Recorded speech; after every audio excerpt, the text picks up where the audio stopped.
G'day guys, my name's Dean, or as most of you know me, Twisty, and I'm going to be talking the AFL Draft today because that is tomorrow night. Tomorrow night is the 2016 AFL Draft. I don't know if it's sponsored by anything, but probably it's the NAB Draft, we don't know. Maybe it is. I don't know.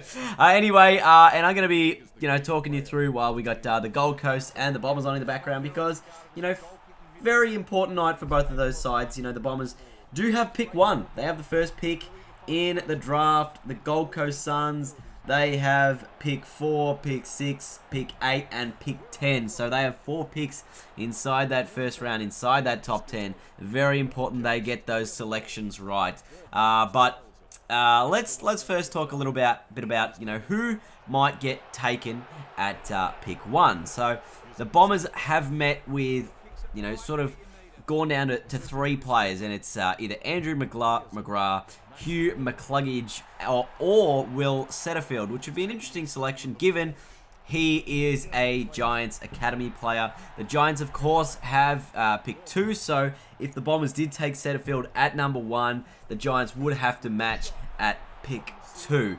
But this is how GWS, I think, want this scenario to play out, is they want to take Setterfield with, I think it's pick 15, and use that to match their academy, and then they have, they want to take someone else at pick 2, whether, it is, a McCluggage or a McGrath, if they can get one of those players. But then, we'll take a look, at some of those things. But I don't know who they should take. I mean, my friend is convinced that the Bombers should still take Will Brodie, but I don't think he's going to be that high in the draft order.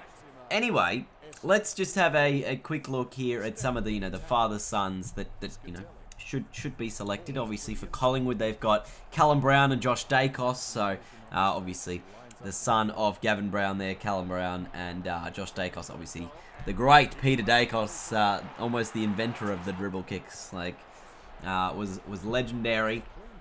And then Ben Jarman's the interesting one for the Crows because he wasn't actually selected as a father-son. So if someone else does pick him up in the draft before the Crows do, they cannot match that offer with, points, with, academy / father-son value points, I guess.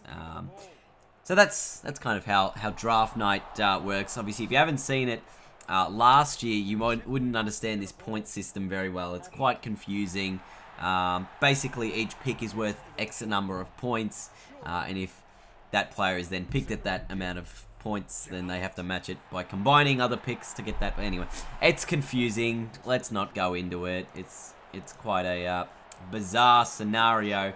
But really, I think the Gold Coast will be the talk of the evening. Who will be the 4 players that they take within the top 10? And will those players be enough to, get them over, over and back into the competition? So whether they take their academy players, I think they've got up to 1, 2, 3, 4, 5, 6, 7, 8, 9 academy players entering the draft. So whether any of those get picked. The Giants have, I think, 9 or 10 as well. The Swans have about 6. So, and the Lions have 5 there. So, there's a number of clubs that do have academies in these northern states. And that's really, something that is going to be a part of the night. I think, they won't all go to their academy club, but it's likely that they will. So, what do you think about your club's chances in the draft? In the first round, anyway, I think Hawthorn don't have a pick till 81. That's their first pick because they traded basically everything for O'Meara. Richmond's first pick's not till 27. St Kilda's first pick's not till 23, as they traded in for obviously part of this deal. So a lot of clubs have done pretty well over this trade period to move themselves up the order. Obviously, Fremantle moved down from pick 3 to pick 7. The GWS Giants moved from, I think it was pick 6, up to pick 2 with their first selection. So they did pretty good there, the Gold Coast. So the first round as it stands will be the Bombers GWS, Brisbane, Gold Coast, Carlton, Gold Coast, Fremantle, Gold Coast, Sydney, Gold Coast at pick 10. And that sort of rounds out that top 10. Then you've got from 11 through 18, North Melbourne, West Coast, Adelaide, Port, GWS, Brisbane, and Port Adelaide. So, you know, there is sort of a bit of variety in that first round, but mostly Gold Coast have, you know, 4 picks. The Giants have a couple. Port have a couple. And it's going to be interesting to see who takes what where and where Father Sons end up getting drafted and whether or not they match those offers. I think that's one of the new exciting things that comes in on draft night. I have no idea who my team... I don't really know this draft as well as I've probably investigated other drafts, but yeah, I've got no idea who's going to be taken at pick 1, who's going to be taken at pick 2 or 3, or even who my club's going to potentially take at pick 27. So, wouldn't have a clue about any of these things.